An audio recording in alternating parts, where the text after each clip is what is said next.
Welcome to Unveil the Practice, a hodgepodge of goodness, a podcast where I discuss health, lifestyle, and creative pursuits. Hello, dear friends, and welcome once again. Today, I want to tell you 5 simple tips that can help you at least begin to write your book.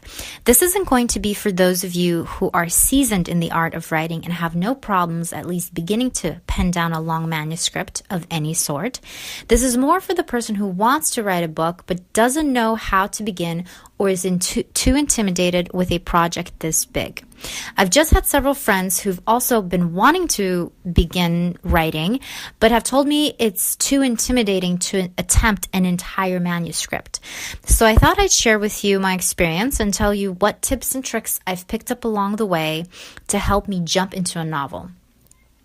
Now, keep in mind, these are very simple and general. These are not specific to a genre either. So for the most part, they can be applied for both fiction and nonfiction works. And also, they are all a little bit related. So you'll see them kind of blending into each other. Now, before I begin with the tips, I wanted to tell you my experience of how I wrote a book for the first time, because I think it'll explain why I think what I think.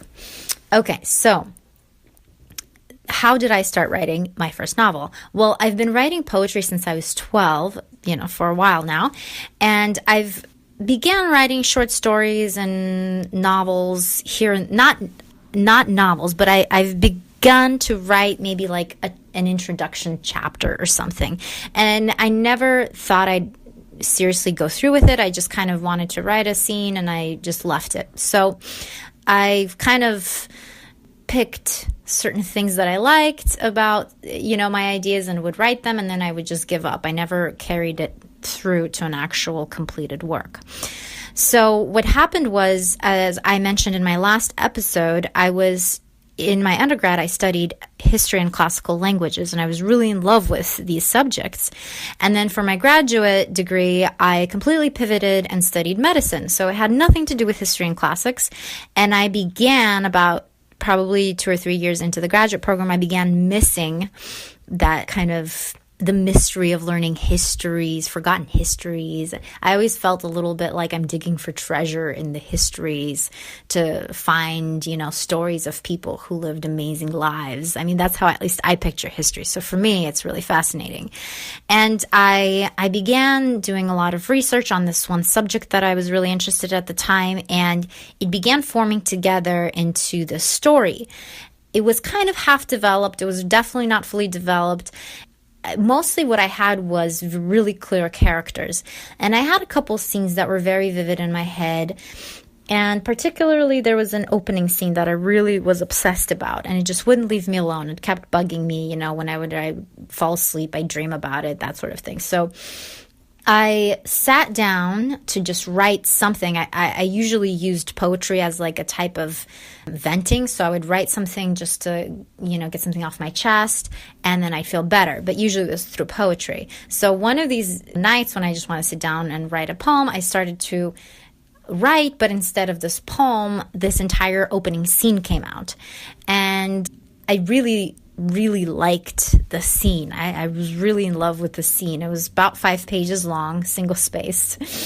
And I think the next couple of days, basically because I was done with the one scene that was haunting me, I had it out on paper, my mind started kind of going, okay, what's next? What's going to happen next to these characters? What are you going to do? What's happening? Now I want to know. It was like I was telling the story to myself. It was kind of a weird experience. So in the next week, I think I wrote 2 or 3 more chapters, basically.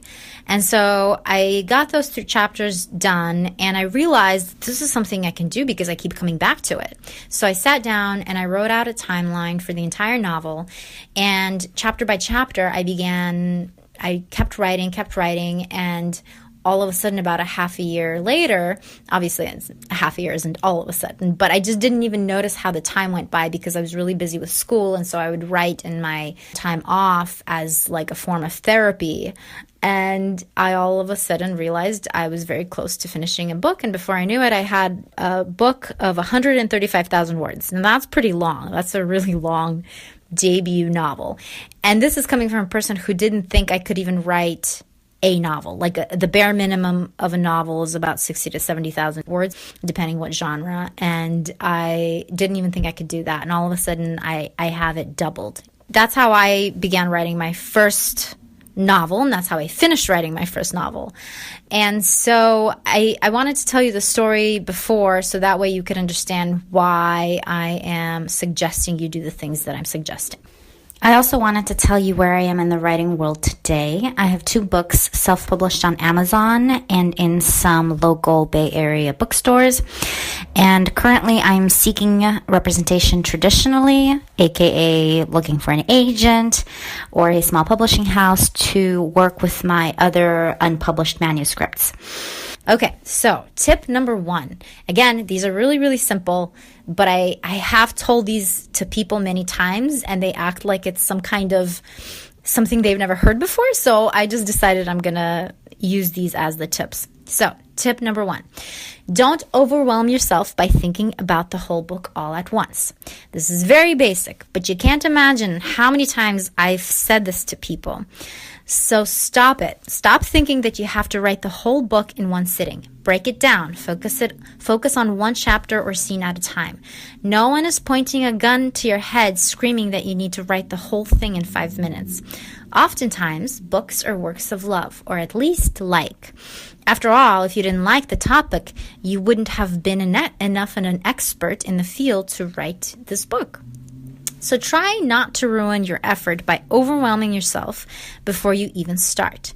As I said already, just focus on little pieces of it at a time. That's pretty simple. Okay, tip number 2. This tip starts where tip number 1 ends. So if you're going to focus on small portions of the entire manuscript, choose one scene or chapter and write it. This could be the opening chapter, or this could be a scene that keeps playing in your head over and over and is the driving force behind your entire desire to write. Now, like I mentioned in my story, the scene that kept bugging me was the opening scene. So I kind of fed 2 birds with 1 stone there. But you could do whatever, because eventually you'll just thread this book together. I've known people who write scenes by scenes that are not consecutive, and eventually they just put the whole book together. So just start somewhere. This is especially important for those of you who've never written anything very long. Release the scene that's been haunting you all along onto the paper and see how happy it makes you feel. Now that feeling, that's the feeling you have to use to complete the long, windy road of writing an entire book. A scene or chapter that is particularly exciting for you is a very good place to start, because chances are when you'll be writing it, you will be too engrossed in it to think any other overwhelming thoughts about the rest of the book.